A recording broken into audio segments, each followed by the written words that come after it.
Journey to the West, an audio drama series. Chapter 10, Part 2. We return to Taizong, whose dazed soul drifted out of the Tower of Five Phoenixes. He saw the imperial troops inviting him out of court to go on a hunt. Taizong gladly agreed and followed them out, still floating. After a while, the troops and horses disappeared, and the emperor was left alone, walking in the wilderness.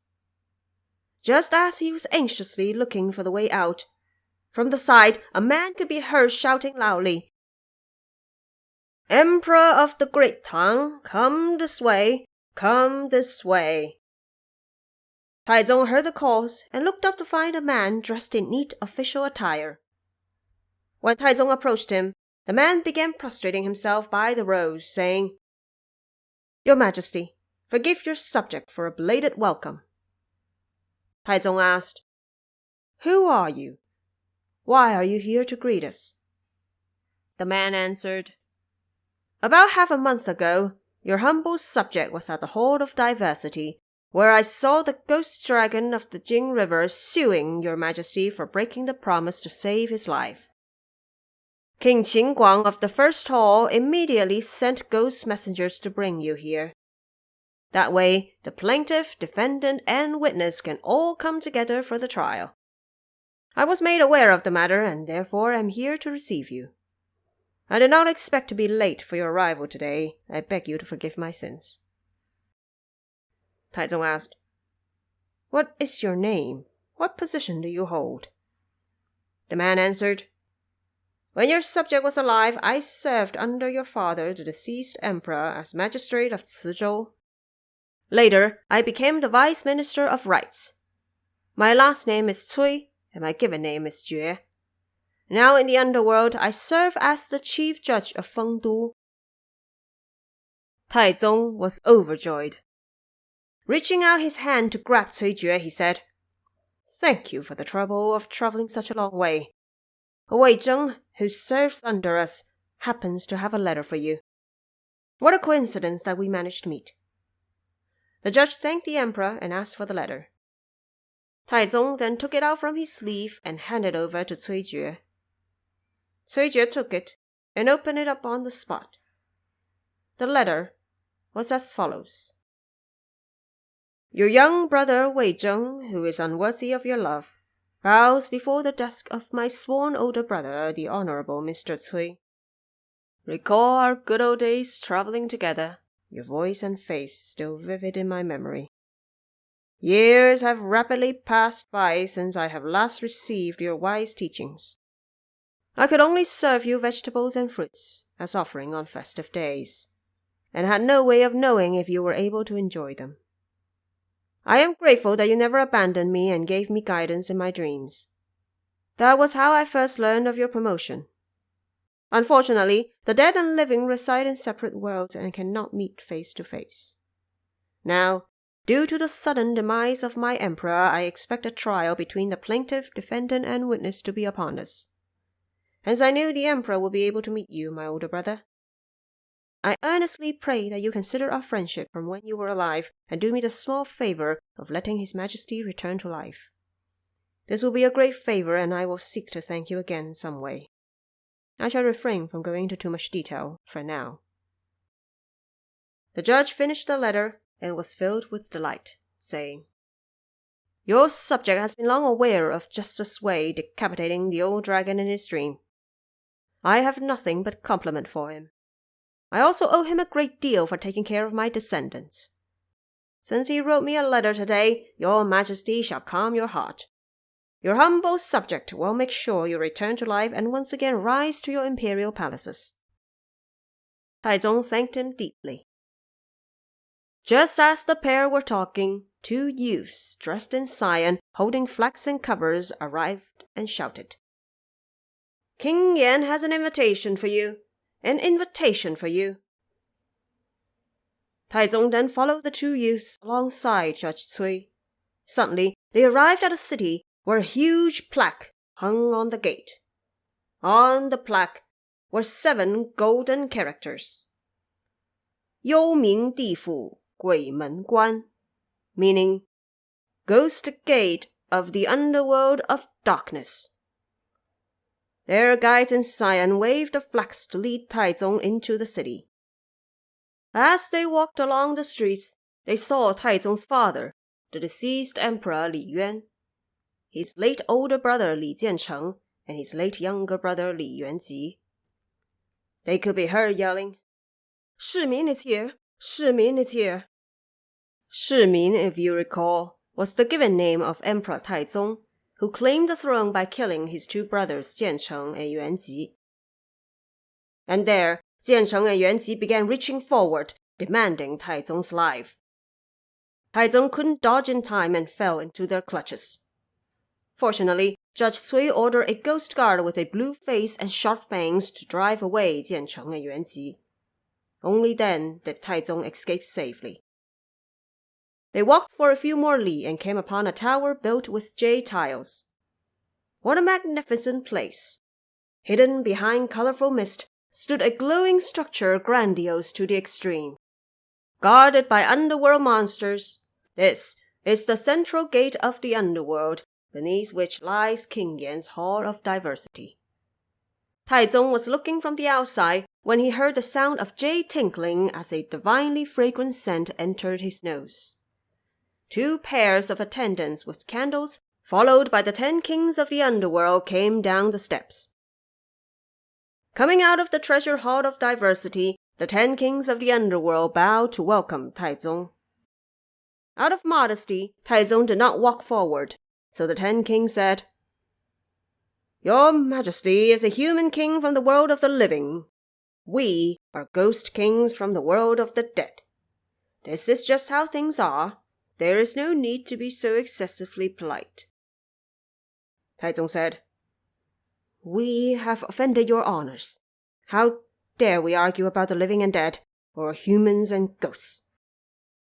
After a show of modesty, Taizong eventually moved forward and entered straight into the Hall of Diversity.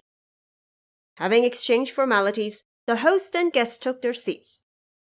A little while later, King Qingguang gestured to ask, "The ghost dragon of Jing River accused your Majesty of breaking the promise to save his life. What was that about?" Taizong answered, "We did dream of the old dragon begging us for help one night. We promised that he would be fine, but had no idea that his crime deserved a capital punishment and was meant to be beheaded by the Chief Justice of Humans Wei Zheng, who served under us. We invited Wei Zheng into the palace to have a game of weiqi and was unaware that he slayed the dragon in his dreams. On one hand, the whereabouts of the Chief Justice of Humans was unpredictable. On the other hand, the Dragon King deserved to die for his crimes. How was this any of our fault?" The 10 kings heard his explanation and bowed to say, "Since before that dragon was born, the death register of the Southern Celestial Dipper has written that he was destined to die in the hands of a human justice.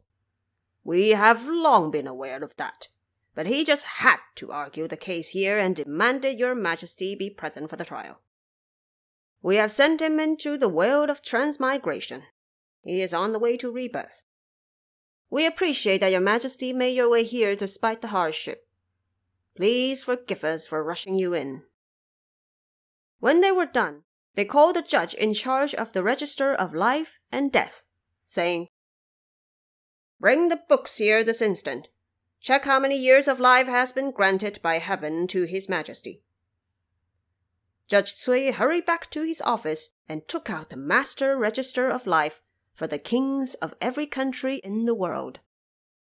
He looked through it in detail and found that Emperor Tang Taizong of Jambudipa, continent of the south, was destined to enjoy 13 years of his reign, which was named Zhen Guan.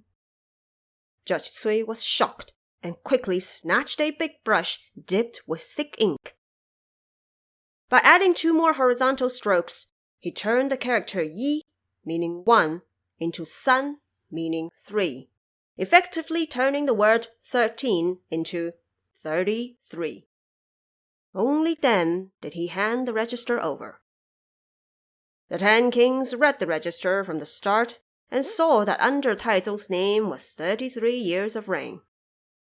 King Yan asked in amazement, "How many years have you been on the throne, your majesty?"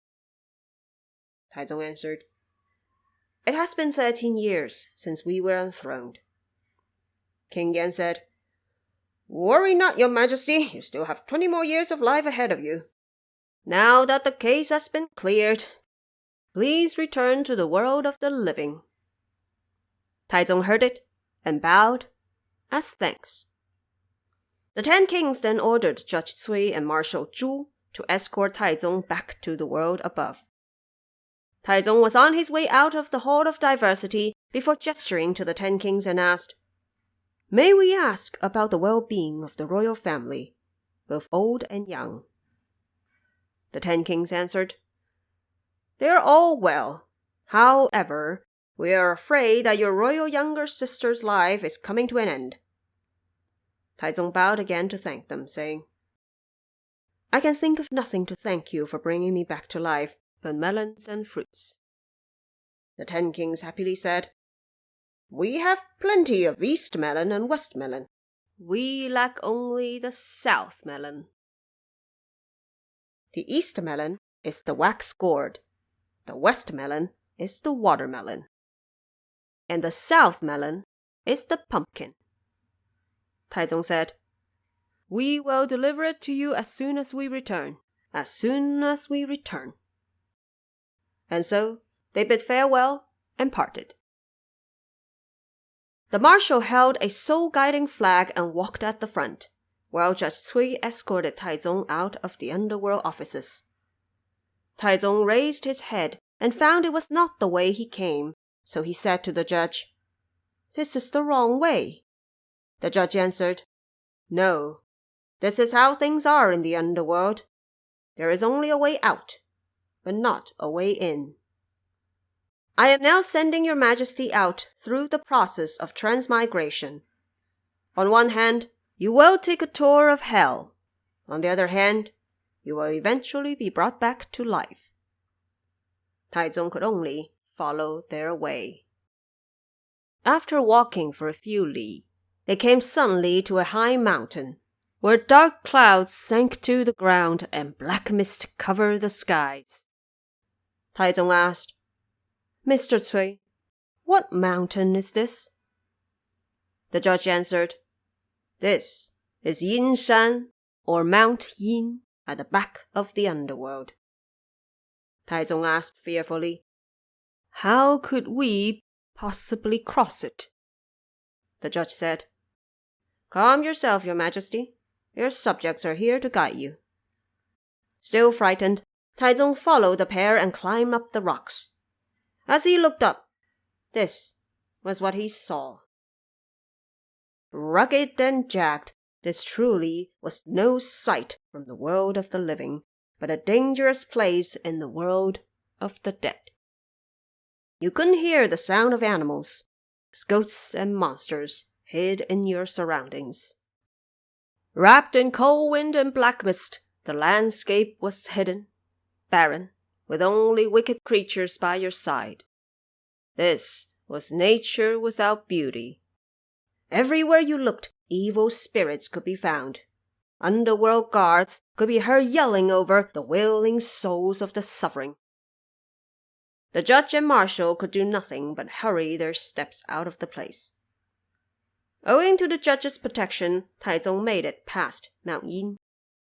They passed by many more courtrooms, and every single one of them was filled with deafening cries and frightening monsters. Taizong again asked, "What is this place?" The judge answered, "This is the 18 layers of hell behind Mount Yin." Taizong asked, "Which 18 layers?" The judge answered, "Listen carefully to what I have to say. Here are hell of hanging tendon, hell of gloomy injustice, and hell of fire pit.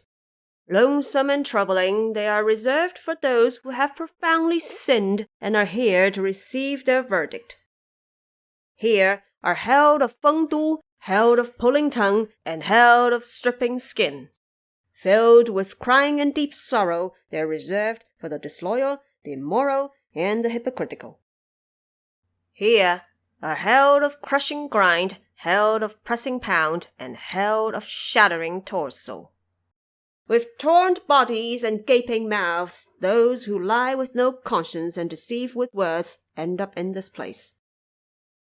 Here are held of freezing ice, held of shedding shell, and held of eviscerating intestine. Filthy and sad are those who cheat in business dealings which has brought disaster upon themselves. Here are held of boiling oil, held of total darkness, and held of Blade Mountain. Terrified and desperate, those who bully the good will cower and hunch for the rest of their days. Here are held of blood pool, held of endless pain, and held of weight beam. Skin is shed, and bones are exposed, arms are broken, and tendons cut. For these people murdered for money. Those who have fallen here will remain without a chance of leaving. Guards will tie them up and torture them, but their agony and blood will never be answered. Indeed, man ought not his own conscience betray, for gods have knowledge, who could get away? Thus vice and virtue will at last be paid. It differs only in coming soon or late. Taizong heard this and became terror-stricken. They kept walking ahead, and soon a group of ghost soldiers holding flags knelt down by the roadside and said, "Envoys of the bridge are here to receive you." The judge shouted, "Head forward." With him as lead, Taizong crossed a golden bridge. He noticed that right next to them was a silver bridge, on which walked several individuals known for being righteous and loyal, who stood up for fairness and justice. They also had flags guiding their way. And beyond was yet another bridge. That bridge, however, had cold wind blowing across and bloody waves rolling beneath, from which loud wailing could be heard. Taizong asked, "What sort of bridge is that?" The judge answered, "Your Majesty, that is known as 奈何桥, the bridge of helplessness." The word 奈何, you see, can refer to both the river named Nai, or a state of no avail. The judge continued, "Once you have made it back to the world of the living, do remember what you're seeing under the bridge. The violent waves and narrow roads, cold air and foul odor. It's a long and narrow way high up in the air and over a bottomless abyss. No railing to offer support, only terrifying monsters underneath who are ready to snatch you. Guards are as fearsome as the fallen souls are desperate. Once you fall over, there is no way out of this desolation." As they were talking, the bridge envoys went back where they came. Taizong was so scared that he could only nod and sigh softly, holding back his sadness in silence. Following the judge and marshal, he soon made his way across the vicious waters of the Nai River, out of the bitter land that was a blood basin. Moving forward, they arrived at a place called Wang Si Cheng, meaning City of the Unjustly Slain. There, loud shouts could be clearly heard. "Li Shimin is here! Li Shimin is here!" Taizong heard their calls and was shaken to his core. And then came a group of ghosts, crippled with broken waist and severed arms, walking with feet but had no heads. They came forward and blocked them, yelling, "Give me back my life! Give me back my life!" Terrified, Taizong tried to hide and dodge, shouting, Mr. Cui, save me! Save me! The judge said, Your Majesty, these are the souls of all the rebels and bandits, princes and chiefs from the chaotic days of the previous dynasty's demise. It's the sins of the unjustly slain. They cannot be accepted anywhere or be cared for, nor can they be reborn. They have no money, and ended up a bunch of freezing, hungry souls. Your Majesty must hand them some money before I can save you. Taizong said, We came here empty-handed. Where could we possibly find any money? The judge said, Your Majesty, there is a man from the world of the living who has deposited some gold and silver to the care of the underworld. You could use your name for a loan, with this humble judge as voucher. Borrow from one of his storage rooms for now, and distribute the wealth to these hungry ghosts. Only then can we move through. Taizong asked, Who is this man? The judge answered, He is a native of Kaifeng, a place in Henan. His last name is Xiang, and given name Liang. He owns 13 storage rooms of gold and silver here. If your Majesty borrowed from him, you could just pay him back when you return to the world of the living. Taizong was delighted and happily offered his name for the loan. After signing the document and handing it over to the judge, he borrowed the storage of gold and silver for the marshal to give away. The judge added, This gold and silver shall be equally distributed between you all. Let the Lord from Great Tang pass through. He still has a lot of life ahead of him. By the honored orders of the 10 kings, I am here to send his soul back to life.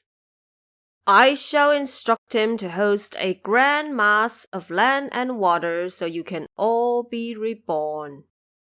Now, make no more trouble. The ghost heard his words, accepted the gold and silver, and left in obedience. The judge then ordered the marshal to wave the soul-guiding flag and let Taizong out of the city of the unjustly slain. Coming to a wide and flat road, they drifted away. We do not know from which way they would leave. Please wait until the next chapter.